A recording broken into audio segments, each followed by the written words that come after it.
అందరికీ నమస్కారం అండి. జేఈ మెయిన్స్, జేఈ అడ్వాన్స్కి ప్రిపేర్ అవుతున్నటువంటి స్టూడెంట్ కోసం, వాళ్ళ పేరెంట్స్ కోసం ఇక్కడ చిన్న షార్ట్ చేస్తున్నాను. దీనికి సంబంధించి లాంగ్ వీడియో కూడా నేను ఆల్రెడీ ఇక్కడ లింక్ ఇచ్చాను. ఆ లింక్ క్లిక్ చేస్తే మీకు దీని గురించి డీటెయిల్ లాంగ్ వీడియో కూడా వస్తుంది. మన దేశంలో ఎన్ని ఐఐటీలు ఉన్నాయి, ఎన్ని సీట్స్ ఉన్నాయి, అన్నీ కూడా మీరు ఇక్కడ బాగా తెలుసుకోవచ్చు. ఎందుకంటే మన దేశంలో 23 ఐఐటీల్లో 17,740 సీట్స్ అయితే ఉన్నాయి. ఈ సీట్స్ మనము సంపాదించుకోవాలంటే జేఈ మెయిన్స్లో ముందు క్వాలిఫై అవ్వాలి.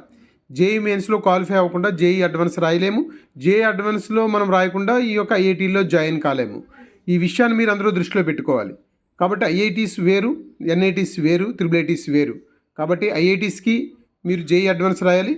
జేఈ అడ్వాన్స్కి క్వాలిఫై అవ్వాలంటే మాత్రం చూడండి, లాస్ట్ ఇయర్ జనరల్ అభ్యర్థికి 93.23% వస్తే కానీ క్వాలిఫై కాలే. ఈడబ్ల్యూఎస్ వాళ్ళకి 81%, ఓబీసీ వాళ్ళకి 79, ఎస్సీ ఎస్టీ వారికి చూడండి ఎంత వచ్చిందో.